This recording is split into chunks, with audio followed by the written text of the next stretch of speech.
Welcome to Prime Life. We call it Retirement 2.0. Leave each episode with tips and new ideas to help you navigate retirement in our new age. It's your time. Make it count. This podcast is for educational purposes only. It is not intended as medical, investment, or financial advice. We do not sponsor or endorse any of the individuals, companies, products, or services featured on this podcast. Any statements or opinions expressed are of the individual who makes them. We hope you enjoy the episode. Hello, everyone, and welcome to another exciting episode of the Prime Life podcast. I'm excited to be here today with my good friend, co-host, Mary. How you doing? I'm doing great. How about you, Joseph? I think I used the word exciting twice in two sentences, so I think I'm on a high. So yeah, it's good. I'm doing great. I'm excited for today's episode. Who do we have? Well, you just gave us another excited, so now you've got three. So I'm going to break out the thesaurus later today. You know, I'm just teasing you because it's fun. Because you always have a good sense of humor, and I appreciate that. So, without further ado, we have Jordan Rosenfeld. She's an interesting woman, absolutely. She's an author of novels Fallout, as well as Women in Red and Forged in Grace, and 7 books on crafting, the craft of writing, including the forthcoming Sound of Story, Developing Voice and Tone in Writing, and the best-selling Make a Scene, which, wow, I mean, it's crazy, right? Her freelance writing has been published in hundreds of publications, including The Atlantic, The New York Times, Scientific America, Writer's Digest magazine, The Washington Post, and many more. Wow, that's a lot. Very accomplished you are, Jordan. Tell us a little bit about yourself. Thank you. I suppose myself is inseparable from being a writer. There's a lot of me in that bio in a sense, but then at the same time, it tells you nothing. I've been working actually on a book about midlife writing and creativity. So I'm kind of reviewing my own creative life. And I have this sort of paper or essay I wrote when I was in 3rd grade saying, I want to be an authoress. And so I would say that's mostly all you need to know about me is that I love to write. I think that I'm a writer, I'm a journalist, I'm a mother, I have a 17-year-old son almost.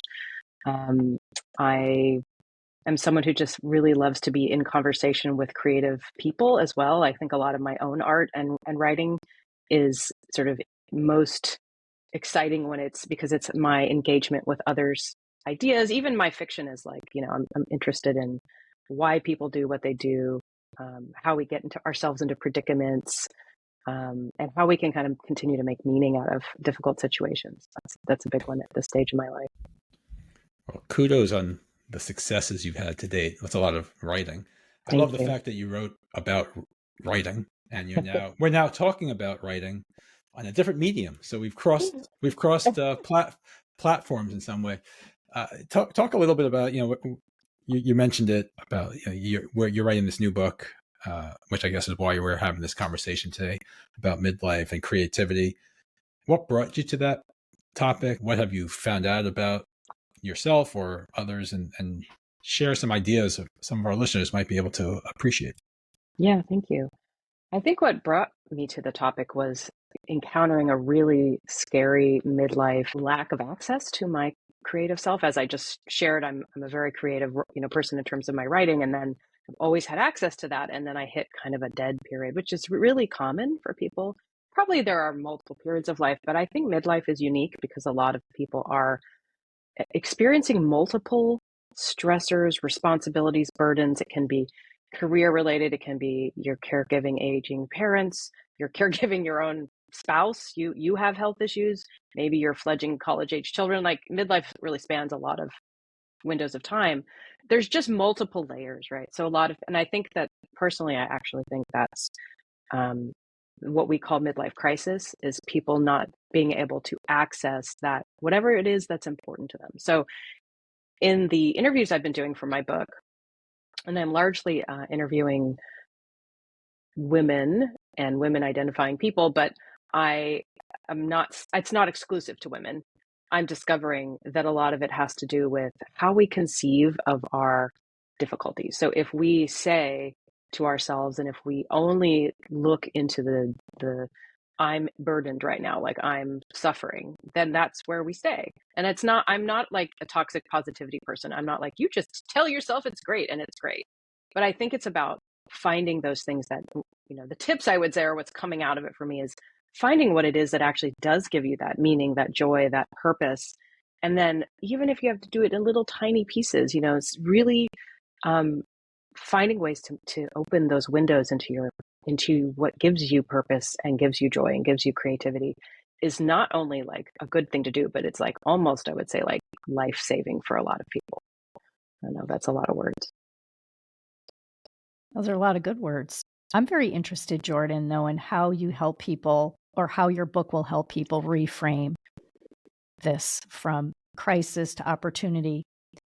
And also,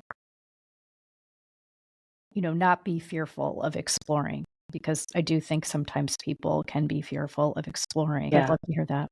And we'll get that answer after a brief word from our commercial sponsors. NASA is always working harder to be your carrier of choice. We offer insurance products that can help you meet your retirement goals, such as protecting your savings, securing lifetime income, or paying for healthcare costs. We're dedicated to providing best-in-class service and are keeping things simple, and we'll have your back. We have around 400,000 policyholders and contract holders and have been doing this for a long time, 170 years. But we remain humble enough to always try to improve. For more information, visit nfg.com. Nassau insurance products are issued by Nassau Life and Annuity Company of Hartford, Connecticut, Nassau Life Insurance Company, East Greenbush, New York, or Nassau Life Insurance Company of Kansas, Overland Park, Kansas. Subsidiaries of Nassau Financial Group. Products are not available in all areas. Policyholder counts are for all Nassau companies as of September 30th, 2022, and are subject to change. There's no single answer. So my book is sort of broken up over a series of the challenges that we face, and then how to look at each of those challenges, how to find your way through. So it's sort of like, here are the things that these people have done to get through it. So, I've got a chapter on things like loss and rage and common experiences at midlife. So it's like, for example, I think one of the ways that we have, it's a very therapeutic approach, and is anytime you try to cast off something in yourself. So if you're like, I shouldn't be angry, I shouldn't be sad, I should be further along in my career, or I should have the same ambitions I had when I was 20. Anytime you tell yourself that, or you try to get rid of that part of yourself that you don't like the feeling of, you're going to get nowhere. So the first thing is there's a kind of embracing, like, I am angry, I am sad, I am frustrated with my career, right? There's a kind of just acceptance level that and you'd be amazed how many of us don't do that. We just try to push it to the side. So I think there's a little bit of like letting yourself feel what you feel to be a little, touchy-feely here. And then there's, trying to figure out what are the mediums for yourself that enable you to feel better about something. So if your issue is, like for me, it was kind of like a lack of energy and a sense of purposelessness. I wasn't feeling purposeful. And that was creating a sense of like, why should I bother? So I had to look at, I went back to therapy, to be honest. Some people might join a support group or a creativity group or insert whatever your particular thing is. If it's sports or, golf or music or wine, you might connect with people around that. But for me, I started with writing prompts with a friend, but it's like finding your little thing. You have to take a little step of some kind. And the key, I think, at midlife for a lot of us, because we're tired, we're busy, we're older, than our brains don't work as well as they used to, or are not as quickly perhaps, is small and slow. And for a lot of us, especially I think high performing people who've had like powerful careers, it can be frustrating, right? To hit that point and go, I don't want to move slower than I used to. But if you do, for me, I had to do like 50 words a day, not 10,000, in a month. Like I had to really narrow. And I think coming back to that, that sense of what fills you up, gives you purpose is really important. The conversation I had right before this recording was all about why, for a particular business that I'm working on something with. It sounds like when you just, from your description just now, finding your purpose, finding what motivates you. People need to sort of understand why they're there, why they're going to do whatever it is they're going to do, or it feels a little bit like that. I also had a conversation just yesterday with someone in my family about taking that first step, right? Like you're not going to ever move forward unless you do something. Some action leads to another action, and so on and so on. So how do you get off, like, let's call it writer's block? I know that's not a great term either, but how do you take that first step? Like, what is it that's going to get someone to move forward? It's a really good question, because I think we all want there to be this really nice template that we can all turn to and ask, what is the one thing we can all do? And there are books and courses and gurus who will tell you all that, right? So I think that the answer has to be individual. And I think sit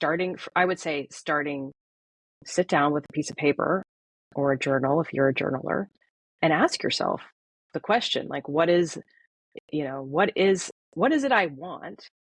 And it's a lot like in fiction writing. So we have this idea, a protagonist has a goal, right? And like you have a long 300-page story, and let's say the big, large goal is to, I don't know, become the first woman astronaut or something, back in the day.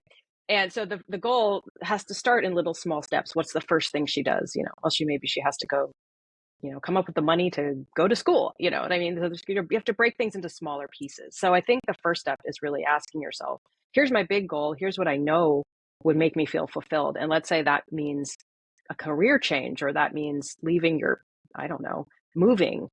And that you're like, I can't do that. That's not in the cards for me right now. So what can I do in this moment? So that's why it's very individual. I don't think there's a single answer for everyone, but I think there's a process. So it's finding out what is the process for you that will allow you to pick one step, and I mean, therapists and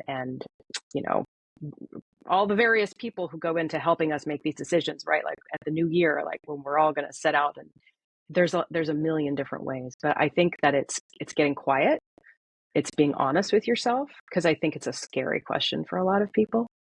So. I really liked what you said about getting quiet with yourself. I did have a conversation with someone we mutually know, Kara Bolton, and Amazing. she and she and I continue to have conversations, and she mentioned that, and so I'll definitely give her that shout out, because ever since she said it, I've been thinking about it, and so I really love that you brought that up.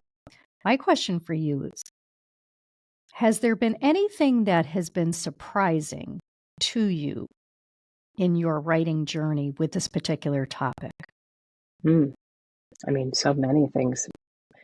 I think the most surprising thing for me is how many ways people take the challenges of these times and creatively turn them into something else or unexpected. So like, for writers, I interview a lot of writers, but they're also writers and other artists, right? So I've had people say, I stopped being able to write when these difficult things happened, but then I started painting. Or I found, I started photographing. So there's this, like, I think the surprising part was recognizing that I'm going to call it the creative impulse, but I'm not just talking about the arts. I think everybody has a creative impulse, and maybe it's something different, like you channel it into volunteering, or you have a pastime or a craft or a hobby or like maybe it's something completely different. Obviously, I can't think outside the arts because it's my lane. But at any rate, I know there's a lot of other things. So the surprising thing is that I think that impulse really exists in all of us.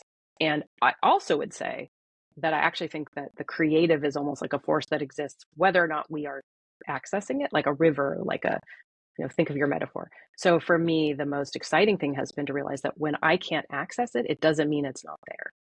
And you can insert the word purpose for creativity, because I think they're very closely aligned. It's there. It's about me, like, unkinking the artery to get access to it again. And so that is what I know, that's the big question everyone wants. What's the one way to get back to the access?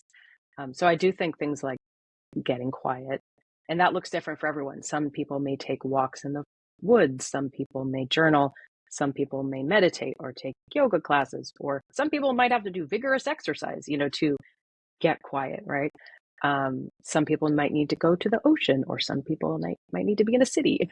So it's sort of like, what is for you, what allows you access to that knowing that's in you, that knows what you want and need, but maybe isn't allowing yourself to have it.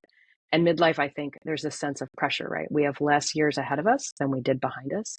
So I think that ticking clock often is what gives people, I think that's what I personally, my theory is that midlife crisis is the recognition of the ticking clock plus the unlived, unexperienced thing that we want, plus the burdens of midlife. So it's like it comes together in this, and if you don't seek the purpose, seek the creativity, have support for the challenges, and that ticking clock is beating down on you, then yes, I think it manifests as crisis.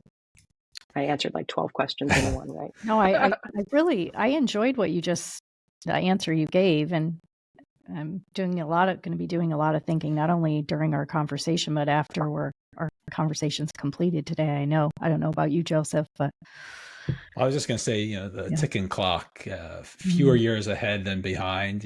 I'm like, great. That makes me feel wonderful. I actually want to go in a slightly different direction for a few minutes, if it's okay with you guys. Yeah. You're a writer, so you tell stories. What role does storytelling have in our lives to define who we are, how we look forward? We just talked about looking back a little bit. We tell ourselves stories in our heads all the time. None of us are not doing that.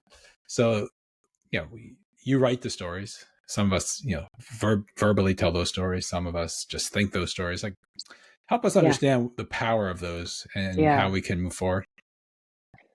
Well, I mean, there's an entire realm of therapy around teaching people to kind of re-story themselves, right? Like cognitive behavioral therapy, in essence, is kind of a way of training us that you might be living a story or telling yourself a story that isn't necessarily accurate or doesn't necessarily have to be true for you, right? Based on your past experiences or traumas or limiting beliefs. So I think that we are drawn to stories like in media and books and entertainment because I think for a lot of reasons, sometimes to find ourselves in it, sometimes to escape ourselves, right?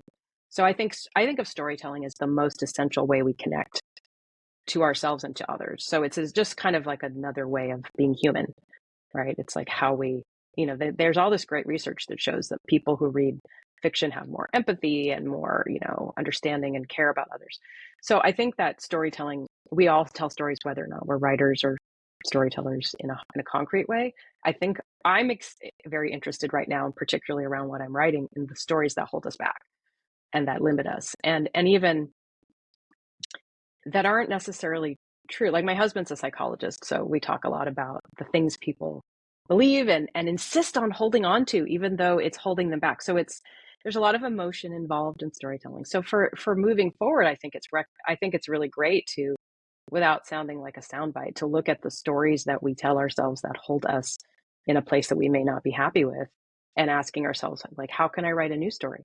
One thing I do when I teach my memoir classes is, so memoir writers are generally writing maybe personal essays, maybe a whole memoir about a time in their life, is that I remind people that you get to curate your own story. That doesn't mean lie. That doesn't mean not tell the truth. It means you get to present your life or your experience the way you wish other people to know it. And the power in that, there's also research to show that when people write about what's happened to them in a way that they enjoy, when just retelling their experiences is healing, that they actually can have more resilience and coping skills to come through it.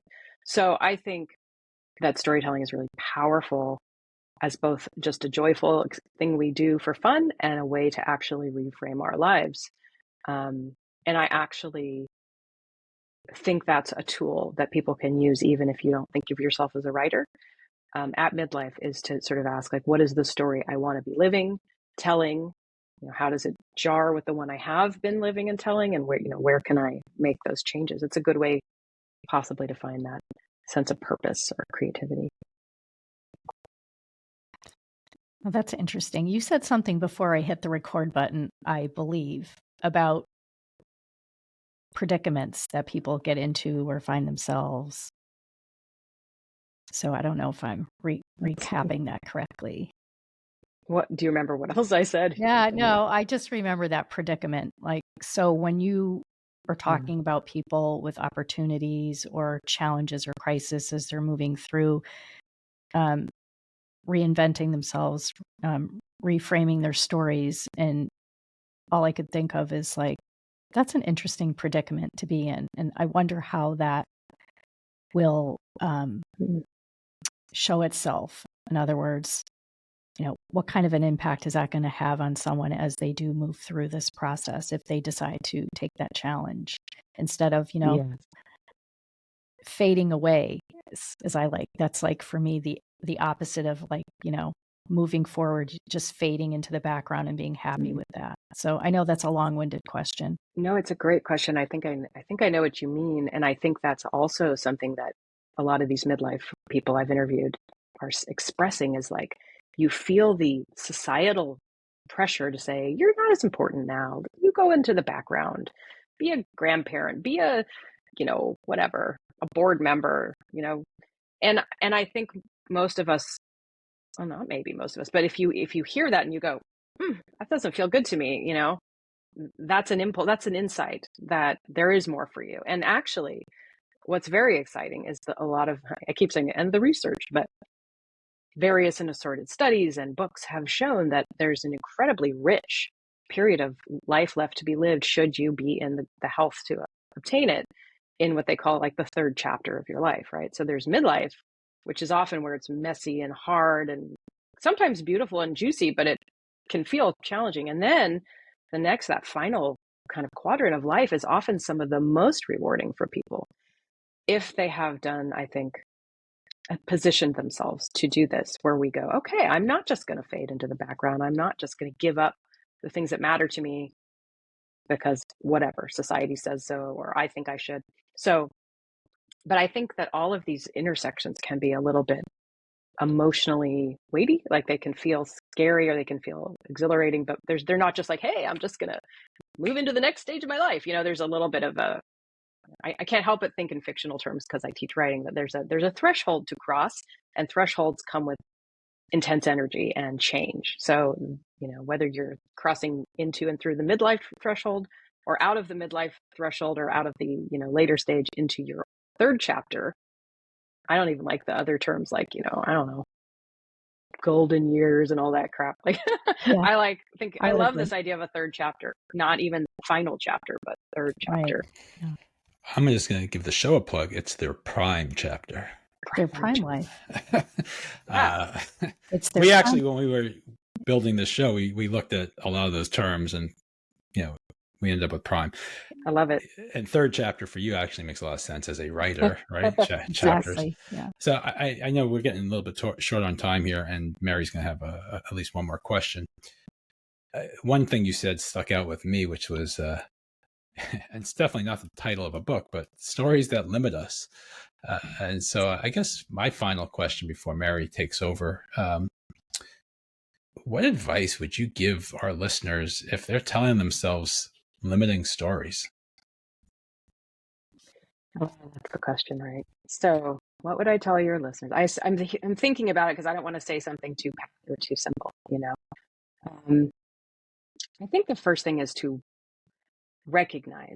try and recognize when you are telling yourself a limiting story, and to ask yourself what more is possible. I think that's another big question that keeps coming up in the writing of my book is, what more can you ask for? What more can you give to your creative self, your life, your inner sense of purpose or fire? And I think that's a question some people are afraid to ask too, because we've been told you shouldn't ask for more. You should be happy with what you got. So I think that I would say, ask yourself what's limiting you. If you're telling yourself a limiting story, ask for more. And then try an exercise where you just try to write a new story. Literally just write, like, what would my new story look like if I had all of the ability to change everything. You know, I wanted it in a moment. And obviously we know no amount of change is going to come in one big fell swoop. So, but I think it will provide you with little intersections of steps. Like, okay, I can't do that, but I know I can do this. You know, it gives you that actionable kind of insight, I think. Well, I'm glad you brought that up about, you know, maybe not feeling like what you have is good enough. You know, don't ask for more. Don't feel like that you have to ask for more. I'm really glad you brought that point up because I think it's a very powerful one. And it's a conversation that I have in my head quite often, actually. Not that it's all about me, but just going there a little bit. So Jordan, as we wrap up, we'd love to ask you, you're very intelligent. You have quite an amazing background. You're a writer, you're an author, you're a teacher, you're a wife, you're a mother, et cetera, and you have a cat as well. 2. 2, I didn't realize that. Now you have 2. Why do you wake up every day and do what you do? You know, it is my purpose. What I wake up to do every day is to write, and that was clear to me from a very young age. So I wake up to, and what I do when I write, I realized actually yesterday, like it became clear to me that I wake up every day to be in conversation with the world, with others, with ideas, because it helps me grow and stay alive. I mean, it keeps me growing in the world, is what I think it does. And that matters to me the most. Well, this has been an interesting, enlightening conversation. I appreciate you taking the time today. Mary, it's always great having these conversations with you on the mic as well. Same here. To all of our listeners, thanks for tuning in every week. We'll have another excellent episode next week. Thank you all for joining us. Feel free to send us feedback. We love to continue to improve as lifelong learners. So tune in next week for another episode. And until then, have a great week. Before we sign off, just want to give you the opportunity, Jordan, if individuals want to get in touch with you, what's the best way? The best way is to go to my website, which is jordanrosenfeld.net. And my last name is one of those where people want to put an I in it. There is not an I in it. So Rose N Feld. And there's a contact form there. There's about my books, about my classes. So thank you. That sounds great. Josef, thanks for that great ending as well. And everyone have a wonderful day. Thanks for having me. Remember to subscribe to the Prime Life podcast anywhere you find podcasts. You can find all of our episodes, contact information, and more on our website, primelifepodcast.com. Stay connected with us. Follow us on LinkedIn, Instagram, Facebook, and TikTok.